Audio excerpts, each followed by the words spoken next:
Ok, les damos la bienvenida a todas las personas que nos están observando a esta hora. Hoy vamos a tocar un tema muy interesante que es filosofía de la mente y estamos con el doctor Alan González, profesor de la Universidad Nacional y de otros espacios académicos también. Alan, ¿qué tal? ¿Cómo estás? Me gustaría que te Muy bien, presentaras de Enrique. paso.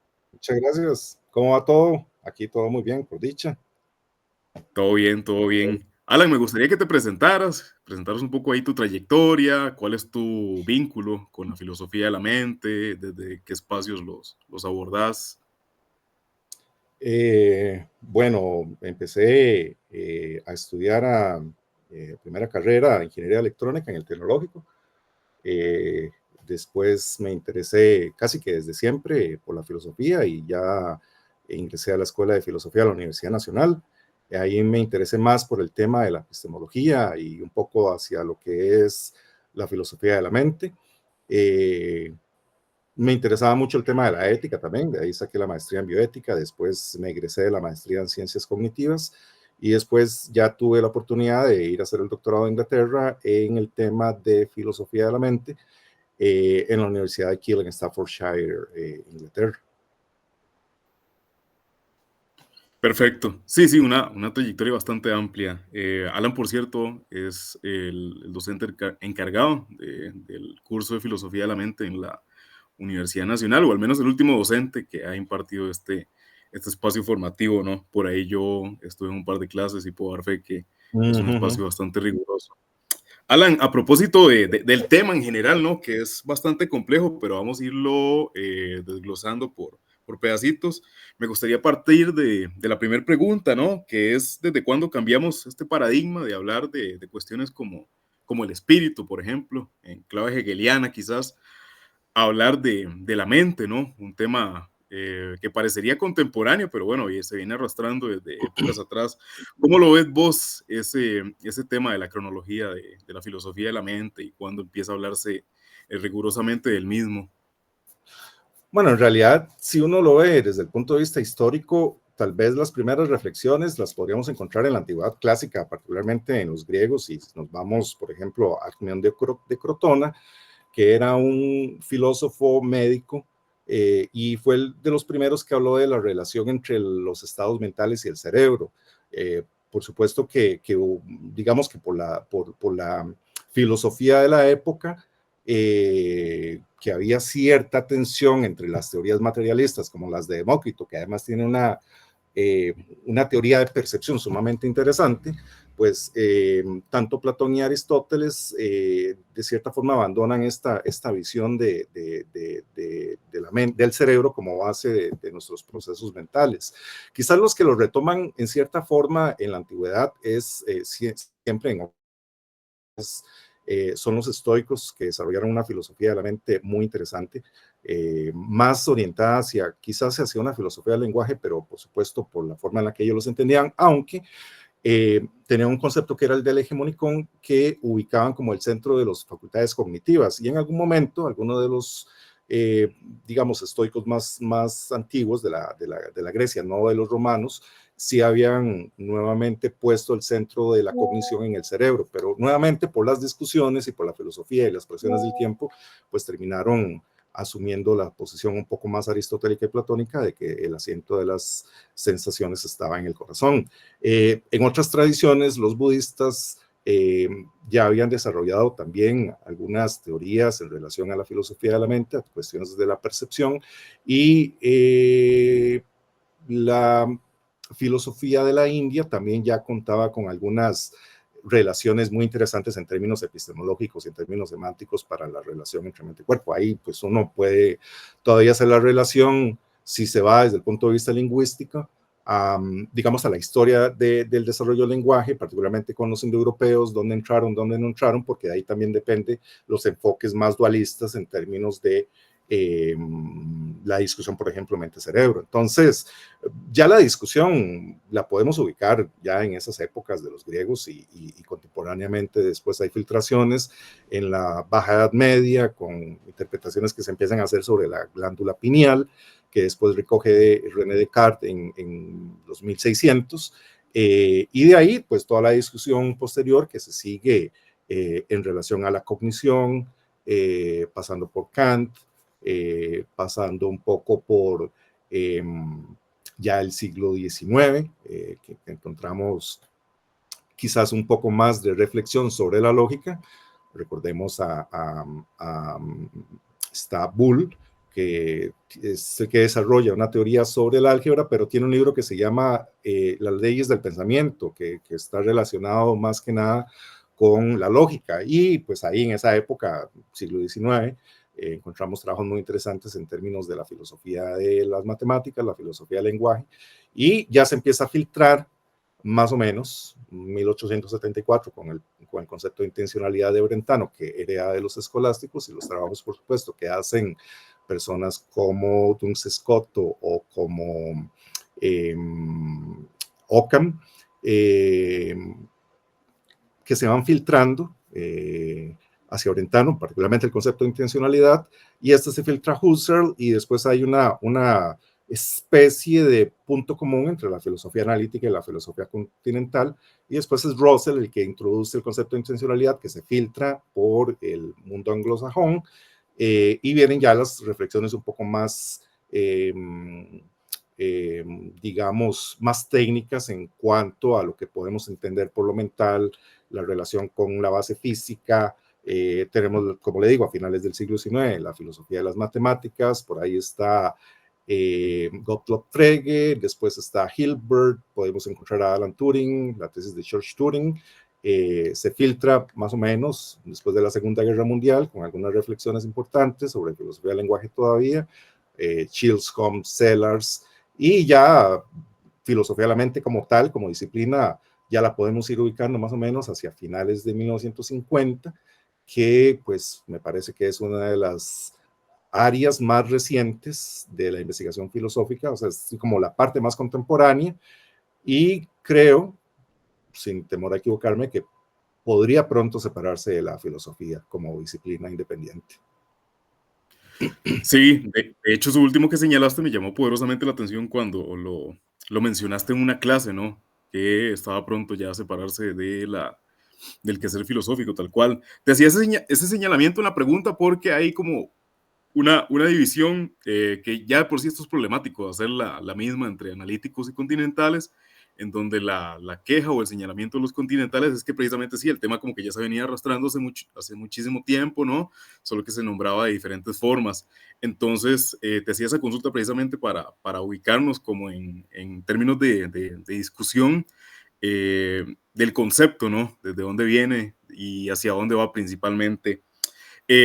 Alan, la segunda versa sobre si podemos nosotros enunciar que verdaderamente existe algo como la mente, si hay algo que contiene esas condiciones necesarias y suficientes de las cuales se habla a la hora de enunciar que hay una mente como tal o es un proceso. Podemos partir de esa claridad, Alan, de que hay verdaderamente algo tal como la mente. No, es que también tendríamos que hacer un análisis, digamos, semántico del término, porque Sí. han habido diferentes acepciones, y si nos vamos nuevamente a la historia, tenemos psique, soma, Mm, neuma, por ahí está el nous, después aparece spirit, después aparece ghost en mm, inglés, aparece mente, aparece ánima, aparece ya más contemporáneamente la palabra mente. Inclusive ya con René Descartes, pues hay una intrusión del término, por decirlo así, mente, entendido eso sí, ¿verdad? Como una sustancia que es independientemente en términos metafísicos a la corporalidad, sobre todo por las discusiones matemáticas y físicas de las cuales Descartes se va a nutrir. Y eso pues determina en cierta medida, junto con los trabajos de Galileo, la definición, digamos, científica de lo que puede estudiarse desde el punto de vista matemático y físico, que son, digamos, las cualidades primarias, masa, velocidad, aceleración, las características físicas de los objetos que pueden ser medibles matemáticamente, y lo que no entra dentro de esa categoría, percepciones, sensaciones, etcétera, se convierte en estudio de la psicología y sí. no puede, digamos, que medirse desde el punto de vista de esa idealidad física. Eh, que es un poco, digamos, algo que viene o sigue aportando en el transcurso de los siglos XVII y XVIII. Entonces, la mente empieza a entenderse bajo diferentes procesos, como primeramente, digamos, más hacia finales del siglo XIX y principios del siglo XX, es que tienen auge todas las teorías conductistas, porque entonces la mente no se puede entender, se puede entender la conducta, después el lenguaje, se puede entender en las relaciones de la mente, pero a partir del lenguaje, de lo que podemos expresar. Y finalmente, pues uno de los artículos que inauguran, digamos, la disciplina filosófica en términos de filosofía de la mente, que es el artículo de Smart, de J.J. Smart, de 1959, Sensations and Brain Processes, que establece la teoría de la entidad pues de una forma muy orientada hacia lo que era la influencia del conductismo, pues establece el punto de partida, digamos, de lo que podríamos entender hoy como las neurociencias, en el sentido, digamos, básico del término, de que las sensaciones son idénticos a procesos cerebrales y entonces se elimina todo el componente de la fenomenología, que son nuestras experiencias subjetivas, al equipararse en términos de igualdad una sensación con un estado cerebral. Esto, por supuesto, trae algunos problemas, de los cuales ya se encarga Hilary Putnam, que era un filósofo estadounidense, y entonces se introduce basándose en un concepto ya explorado en esta historia por Alan Turing, que es la máquina de Turing, que es un dispositivo, en un artículo que publica Alan Turing en 1936 sobre los números computables, para definir lo que es un algoritmo, básicamente, y entonces se tiene la primera aproximación, digamos, un poco más acabada del término de mente, de que equivale a un estado funcional. Entonces, o podríamos decir que la mente equivale a un estado funcional, entendiendo que la función que ocupa un proceso cognitivo está en función, digamos, de entradas, salidas, pero hay una función interna que viene realizada o viene equiparándose con un estado mental. La idea de Hilary Putnam es que sí establece una cierta existencia de estados mentales, sobre todo en términos de conciencia, que terminan, digamos, de ser dirimidos de cierta forma por un artículo muy importante en Filosofía de la Mente de Thomas Nagel, que es lo que es ser un murciélago de 1974. Lo que pasa es que el artículo, pues al introducir el término de la experiencia, el carácter fenoménico de la experiencia, que es el equivalente a nuestras sensaciones en términos perceptuales, vuelve a generar el problema. Entonces, ¿cómo lo explicamos desde el punto de vista de la ciencia? Y ahí el problema es, nuevamente, lo que nos ponía en perspectiva o lo que sugerían tanto Descartes como Galileo, que si eso no puede estudiarse desde el punto de vista matemático, entonces nos genera un problema, pero no podemos evitarlo porque hay una cierta característica subjetiva que es lo que hace, lo que define a los organismos, y en consecuencia no puede abandonarse el problema de la subjetividad, pero sigue siendo un problema para las neurociencias. De hecho, en términos actuales, no se habla de una explicación al 100% de la conciencia, sino que se hablan de correlatos neuronales, porque precisamente no hay una explicación satisfactoria en términos de las neurociencias de lo que es la conciencia, por ejemplo, en términos metafísicos y en términos epistemológicos. Alan, una pregunta muy puntual respecto a las corrientes que están manejando este tipo de disertaciones, ¿no? Y explicaciones, porque me parece cuando, bueno, yo me introduje el tema, que la mayoría de autores, al menos en contemporánea, son de corte analítico, ¿no? Parecería que se necesita una metodología para bastante contundente para poder abordarlo, esa mente que converge a toda la filosofía en general, o en filosofía analítica se puede desarrollar de mejor forma. Es que volvemos quizás a la pregunta que entre comillas, podría separar a los analíticos de los continentales, en mi opinión, que es la pregunta por la existencia. La pregunta por la existencia en los continentales es el ser, y la pregunta por la existencia en la filosofía analítica es el cuantificador universal. Entonces, a partir de ahí, lo que se trata de hacer desde el punto de vista de la filosofía analítica, precisamente, es establecer los límites de comprensión del lenguaje, que es, digamos, algo que se hereda de principios del siglo XIX y que alcanza su cúspide, quizás con el Círculo de Viena en los 30 o los 40. Carnap tiene un artículo que se llama La superación de la metafísica por el análisis lógico del lenguaje. Entonces ahí se ve, digamos, la forma en la que se entiende el problema. Hay una aproximación diferente que a mí me parece que hereda mucho el espíritu original de la filosofía griega, en el sentido de que era una filosofía natural, que trataba de dar explicaciones científicas a los fenómenos que habían en la naturaleza. Y no tanto en el sentido de las preguntas sobre la naturaleza del lenguaje que nos puedan expresar la existencia en términos de lo que haría la filosofía de corte, digamos, continental. Perfecto. Sobre el problema de la mente, Alan, bueno, evidentemente se enfoca en nosotros, ¿no? En el ser humano, pero ¿es necesariamente una propiedad del ser humano tal cual? ¿O hay otros entes que podrían participar de la misma? Como preliminarmente señalaría un concepto como el panpsiquismo, ¿no? Que por ahí anda un poco esta referencia. Bueno, es que precisamente, digamos que una de las ideas más complicadas que surgieron en filosofía de la mente fue precisamente Smart cuando dijo que los estados cerebrales eran idénticos a las sensaciones, o las sensaciones idénticas a los procesos cerebrales, siempre y cuando hubiera una arquitectura cerebral tal que soportara, digamos, la existencia de tales estados mentales. Lo que pasa es que ese es un enfoque muy reduccionista en términos epistemológicos y en términos de filosofía de la ciencia, es dar una explicación de una teoría Y en términos de una teoría X, y entonces se hace la reducción de una teoría a la otra, asumiendo, digamos, las proposiciones de, digamos, científicas en ambas teorías.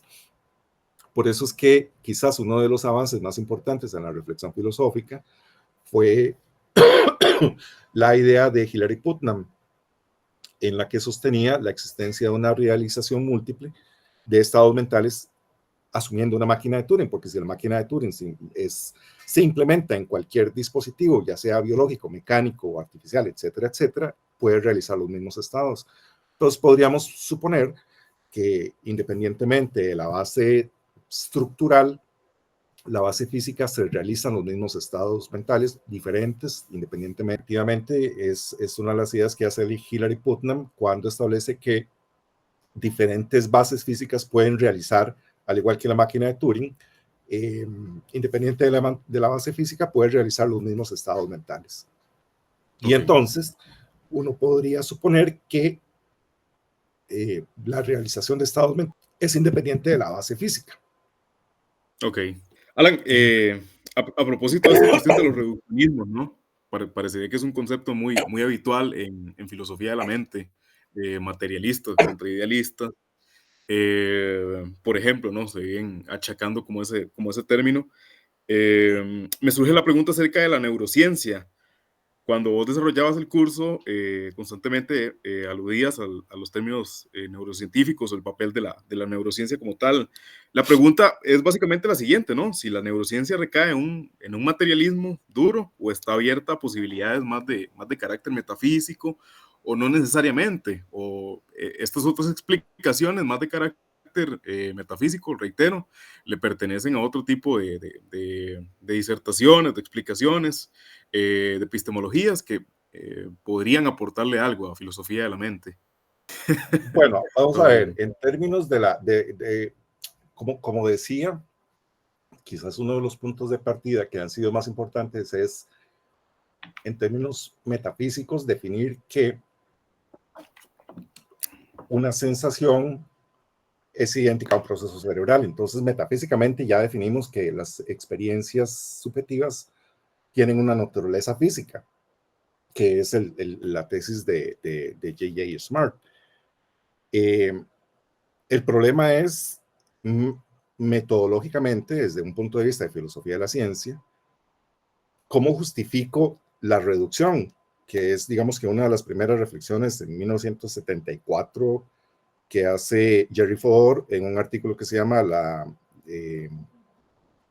Las ciencias especiales, y entonces establece una crítica a la idea positivista de que hay una ciencia base y que todas las ciencias tienen que reducirse a esa ciencia, que en este caso la ciencia base es la física y las ciencias especiales son todas las demás ciencias, economía, geografía, etcétera, etcétera. Pero el problema es que la reducción, para que sea adecuada, debe tener, digamos, unas leyes puentes que conecten una teoría desde el punto de vista psicológico, una proposición de las neurociencias, y que esa proposición de las neurociencias pueda ser la proposición a la que se reduzcan todas las proposiciones de la psicología. Pero esas leyes puente, digamos que no están disponibles desde el punto de vista metodológico en filosofía de la ciencia o en la ciencia en general. Entonces, por eso es que se habla de una aproximación en términos de que, como lo dice Fodor, las ciencias especiales tienen sus propias taxonomías y no puede esperarse una reducción en términos, digamos, de un predicado neurocientífico, de una reducción en términos psicológicos a correlatos o a expresiones o a proposiciones meramente neurocientíficas. Metafísicamente, entonces, la idea de una explicación mecánica, que es muy más en función de las neurociencias, está primeramente por esta aproximación, digamos, metafísica, que es, bueno, las experiencias subjetivas son físicas. Pero bueno, si las definimos en términos de procesos en el sistema nervioso central, queda una explicación por fuera, que es lo que asumía Joseph Levine en un artículo de 1982, que es el vacío explicatorio, que es básicamente la idea, si uno lo quiere ver en términos cartesianos. El dolor está dado por una neurona, pero la neurona no produce el dolor o no siente el dolor. Por eso es que Descartes decía, la mente no puede ser parte del cuerpo porque el cuerpo no está experimentando el dolor en sí, digamos, en esta neurona. Y básicamente esa es la explicación en el sentido de este vacío explicatorio que nos hace Joseph Levine. Nosotros no entendemos la conexión entre las experiencias subjetivas, entre la sensación del dolor, por ejemplo, y la base física que lo produce. Entonces hay un vacío explicatorio que han habido problemas para poderlo efectivamente explicar en términos, digamos, de una proposición más completa desde el punto de vista de las neurociencias. Una aproximación que ha gozado de cierta popularidad, podríamos decir, desde la filosofía, y que digamos que ha sido aceptada en ciertos ámbitos científicos, es el panpsiquismo, que es esta idea de que para evitar ese problema de la reducción, la conciencia es una propiedad fundamental del universo, tal como la gravedad, como la teoría electromagnética fuerte, la teoría electromagnética débil, y entonces como propiedad fundamental ya no se puede reducir a nada más. Entonces la mente está en todo lado, digamos, esta conciencia existe en todo lado, más allá de nuestro cerebro.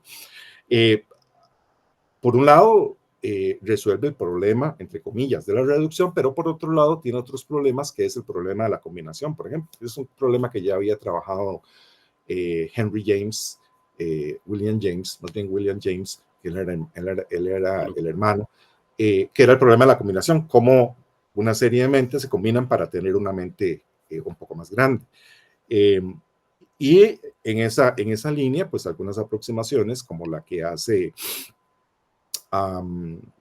en 1960, a finales de los 50, que también trata de hacerla, Peter Strawson, que reintroduce o introduce una nueva variante del dualismo, que es el dualismo de propiedades, que también gozó de mucha popularidad hacia los 80s, más o menos, todavía hacia los 90s, que era esta idea de la neurobiología y las propiedades que emergían, se fue haciendo, digamos, como una bola de nieve, pero al final es otro dualismo también, existe una base física, pero tiene propiedades mentales y propiedades físicas, pero como todo dualismo, el problema es la interacción de las sustancias o de las propiedades. Entonces, sigue siendo un problema, digamos, en metafísica, en la metafísica de la conciencia, tanto la aproximación que tiene el panpsiquismo como los nuevos dualismos que han surgido ya en la segunda parte del siglo XX. Perfecto. Cuesta delimitar este tema, Alan. Me parece importante ese tópico tal cual, porque a la hora de definir parecería que hay conceptos claves, pero según tu consideración y tus investigaciones pertinentes a esto, ¿qué podrías ya ir como dejando fuera en el panorama? Esto quizás no nos sirve, esto no sirve más. Recuerdo que una vez en una clase te hice como la sugerencia ahí o te hacía como el señalamiento del emergentismo, pero, y recuerdo que me decías como que ya no era como tan importante quizás en cierto contexto, pero ¿qué irías como dejando fuera ya para ir como aclarando el tema y partir desde ahí? ¿O se puede seguir metiendo epistemologías y conceptos dentro del problema, Alan? Pues quizás lo que sería con dualismos, por ejemplo, ya sea el dualismo de sustancias, que todavía hay quienes lo reivindican, el dualismo Sí, cartesiano, dentro de la comunidad de neurociencias, el dualismo de propiedades, que también ha tenido, pues, y continúa con cierto interés. Eh, las relaciones con el lenguaje, por ejemplo, digamos, toda la filosofía de los 40 o de los 50, sobre todo las que pretendían establecer una relación directa en términos de lenguaje con las percepciones, digamos, podríamos tener ahí a Roderick Chisholm en su momento con la teoría adverbial de la percepción, que son modificaciones que hacemos lingüísticamente y entonces no decimos estoy viendo rojo, sino que estoy viendo rojamente. Entonces, ujú, eso ya podríamos empezar como a irlo descartando eh, y quizás enfocar un poco más en las relaciones, eh, un poco más hacia lo que es la percepción y lo que es, eso sí, las referencias semánticas que pueden estar relacionadas con las percepciones que nosotros tenemos en términos de intencionalidad o en términos de representación. Eh, y en ese sentido, pues creo que investigaciones más orientadas hacia la forma en la que establecemos relaciones entre objetos, propiedades, perceptualmente hablando, en términos de estas propiedades que vemos en los objetos que están en el mundo exterior y cómo las semantizamos, creo que por ahí podría haber mucho análisis, sobre todo ahora que estamos en tiempos de inteligencia artificial y que manejan más el análisis sintáctico, no tanto semántico.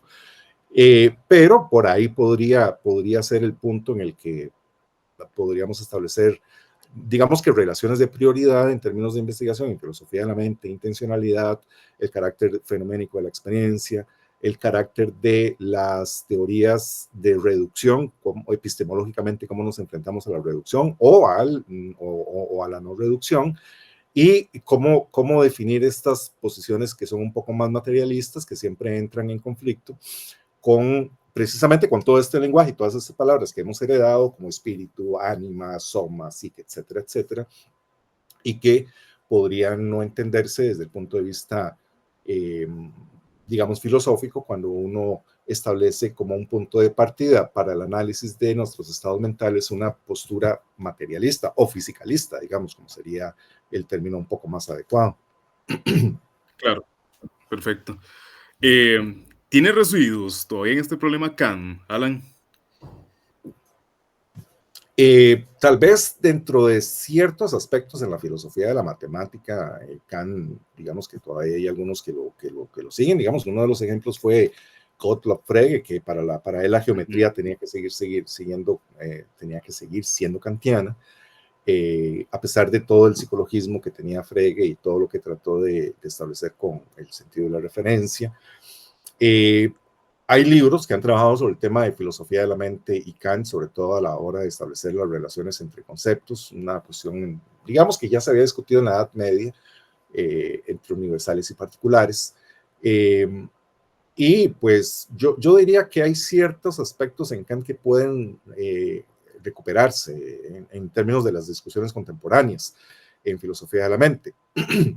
Pero hay que entender también el contexto en el que trabajó Kant, 1780 más o menos, donde las discusiones eran otras, aunque sin embargo, desde el punto de vista de la estructura y de la formación psicológica que había en la época, eh, sería interesante hacer una revisión, digamos, de esos conceptos un poco más tradicionales en función de las nuevas interpretaciones que se han hecho de la conciencia. Por ejemplo, para Kant no le interesaba tanto la existencia de las cualidades secundarias Y entonces establece una suerte de realismo directo.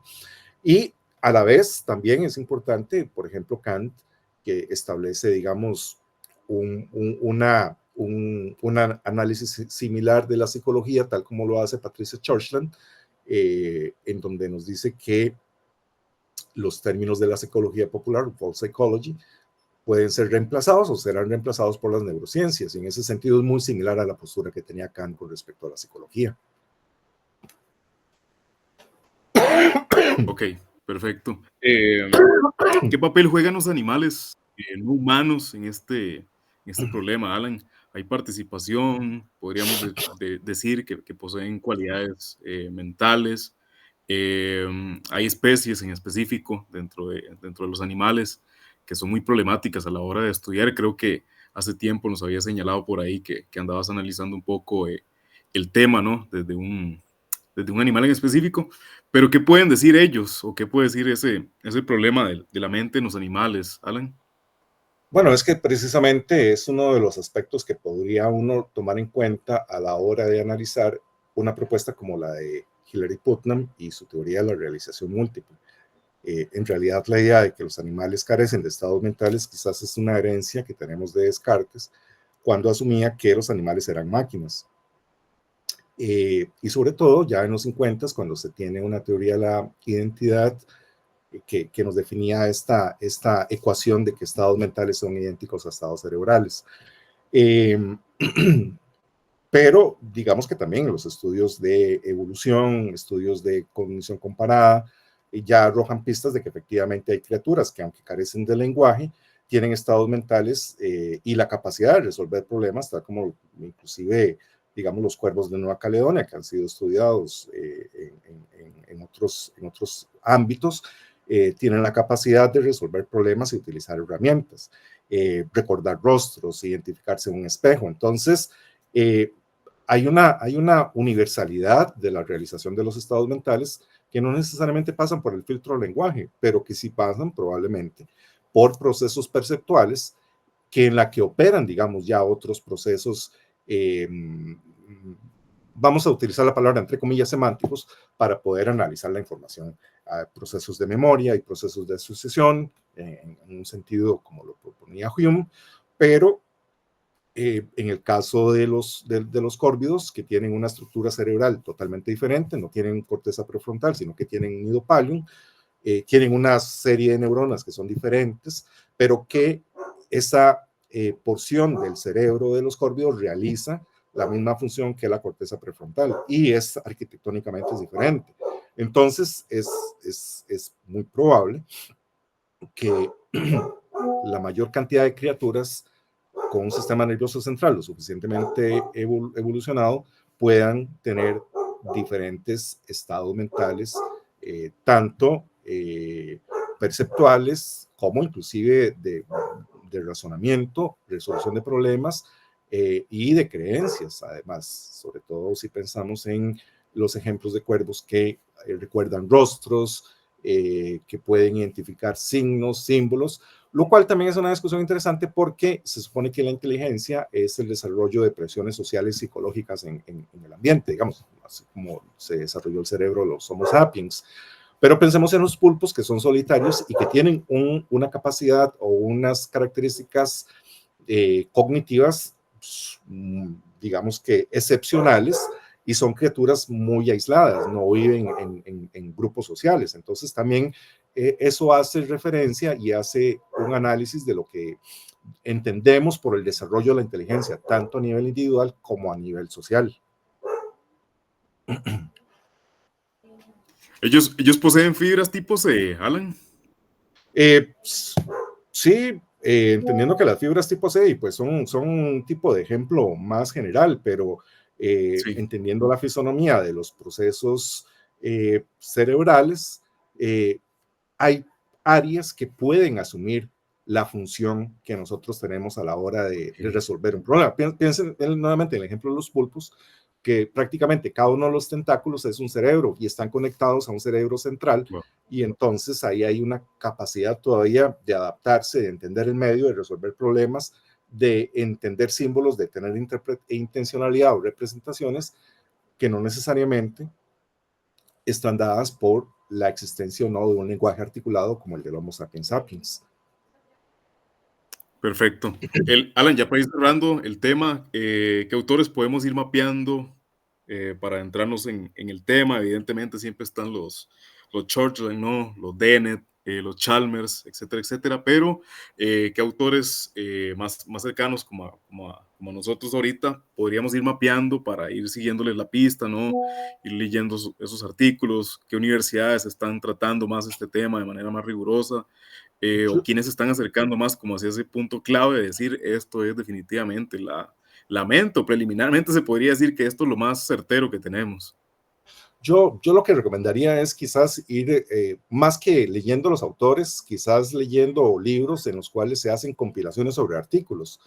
Entonces, por Sí. ejemplo, hay un libro muy interesante sobre filosofía helenística de la mente, por aquí lo tengo a mano, nada más déjeme ver el título, que es de una profesora que se llama Julia Anás. Es un libro muy interesante, digamos, para alguien que quisiera trabajar el tema de la filosofía de la mente en el estoicismo, en el atomismo. Compilaciones de libros como David Rosenthal, que tienen artículos de Parfit, de Peter Strawson. Hay una filósofa muy interesante, Susana Siegel, que ha hecho trabajos importantes sobre percepción. Está, por ejemplo, Patricia Churchland, que ha trabajado sobre el tema del materialismo eliminativo. El mismo David Chalmers, que aunque es un panpsiquista, tiene libros muy interesantes desde el punto de vista de compilación de autores. Entonces, tiene textos clásicos en filosofía de la mente, Descartes, por ahí aparece también Huxley, algunos artículos de Chisholm, de Wilfred Sellars, y ya discusiones contemporáneas sobre temas de David Lewis, que me parece que es uno de los filósofos de la mente quizás más importantes de los últimos años, junto con Hilary Putnam. Entonces tenemos varios textos que podrían ser introductorios, no necesariamente irse a buscar un libro de un autor como por ejemplo Tim Crane podría ser Michael Tai, que ya son más específicos en problemas particulares de filosofía de la mente, como lo puede ser el representacionalismo. Entonces, digamos que una posibilidad es buscar estos libros que tienen una estructura inicial, que van, digamos, contando la perspectiva desde los artículos fundamentales, como los de Descartes, algunas secciones pasan por siglo XVI, siglo XVII, siglo XVIII, siglo XIX, siglo XX, y entonces van introduciendo al lector en diferentes momentos que son como más ricos que meterse a leer, por ejemplo, voy a agarrar el texto de David Lewis y voy a leerlo. Entonces es ir poco a poco en esta historia para poder entender cuáles han sido los conceptos y cómo se han entendido y resemantizado definiciones en torno al cuerpo, a la mente, a lo corpóreo, a la materia, porque son discusiones que están, digamos, en todo lo que tiene que ver, por ejemplo, con la metafísica de la conciencia, con la epistemología de nuestra mente, con las relaciones con nuestro lenguaje y las relaciones de nosotros como individuos con el resto del grupo social. Última y no menos importante, ¿dejas por fuera la psicología dentro de la problematización o todavía podemos incluirla conceptualmente de algún apartado que tenga la misma? Pues yo creo que hay diferentes posiciones, como uno puede verlo dentro de psicología. En algún momento, digamos, el conductismo fue una norma en psicología, después estaba el psicoanálisis, que sigue teniendo su importancia, eh, las aproximaciones cognitivo-conductuales, aunque enfocan el problema de la mente desde otra perspectiva. Entonces yo creo que siempre es importante mantener la discusión entre las disciplinas, psicología por un lado, neurociencias por otro lado, inteligencia artificial por otro lado, filosofía de la mente, epistemología lógica, porque inclusive uno podría pensar en la forma en la que nosotros razonamos, es que equivale, digamos, a procesos perceptuales, a procesos semánticos, y que tienen que ver con la forma en la que nosotros estamos percibiendo el mundo, ya sea a partir de, como diría Kant, de las intuiciones puras, o simplemente porque tenemos un filtro lingüístico que es el que nos determina a acercarnos al mundo desde cierta perspectiva.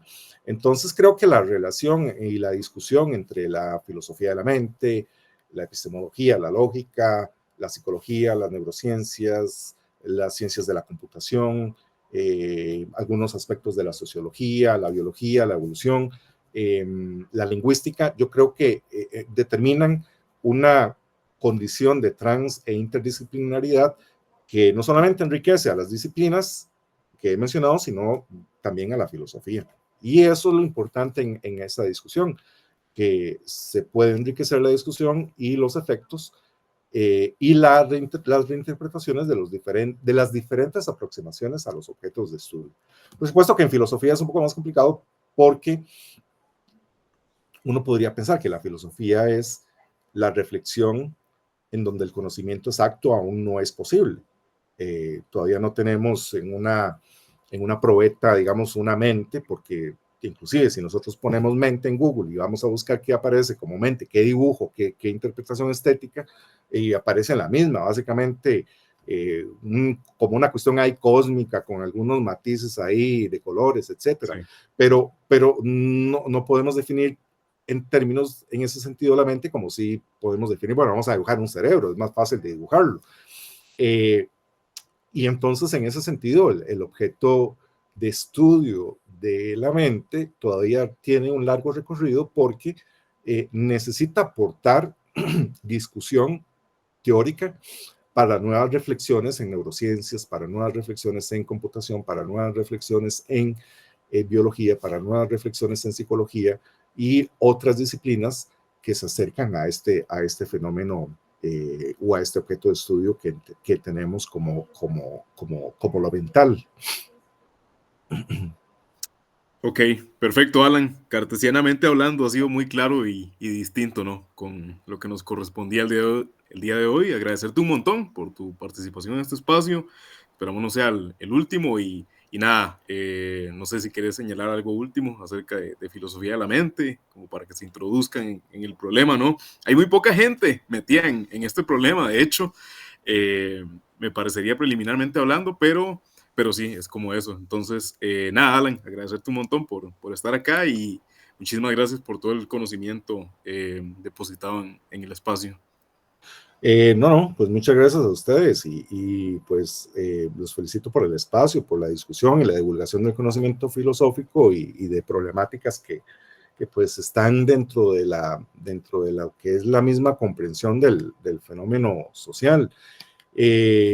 Como le digo, ahora se discute mucho en términos de intencionalidad, de representación de experiencias, si podemos tener máquinas que sean conscientes, si las máquinas pueden pensar, cuáles son las características y los elementos básicos para tener conciencia, y entonces la discusión alcanza otros elementos y otras discusiones. Entonces, siempre hay una reflexión que hacer, sobre todo cuando entendemos que lo mental opera, o la discusión filosófica de lo mental opera con varias intersecciones de disciplinas y de áreas del conocimiento que pues, ya he mencionado, pero que ayudan a una mejor comprensión del fenómeno, entendiendo la dificultad que es a veces definir lo mental también en términos de lo mental, porque estamos usando la mente para explicar la mente. Entonces también ahí uno podría tener ahí una tautología. Pero tiene muchos ámbitos y muchas ramificaciones, y en ese sentido, pues la recomendación es, como lo dije anteriormente, acercarse a la historia poco a poco, por ejemplo, con las ideas de Demócrito y las ideas más anteriores a Demócrito, ya uno tiene una forma de reconstruir un conocimiento que aporta a las discusiones contemporáneas en relación, por ejemplo, a la naturaleza de nuestro cerebro, a la naturaleza de nuestros estados mentales, de nuestras creencias, deseos, intenciones, a nuestras representaciones y a toda la vida que llamamos como lo mental. Y en ese sentido, pues, la discusión trasciende y opera en otras perspectivas, desde filosofía de la ciencia, desde la metodología de la investigación científica hasta los fundamentos con los que creemos opera, por ejemplo, la inteligencia artificial. Perfecto. Dejamos hasta acá la entrevista, agradeciéndole a Alan y bueno, nada, nos vemos en la siguiente. Muchas gracias y pura vida.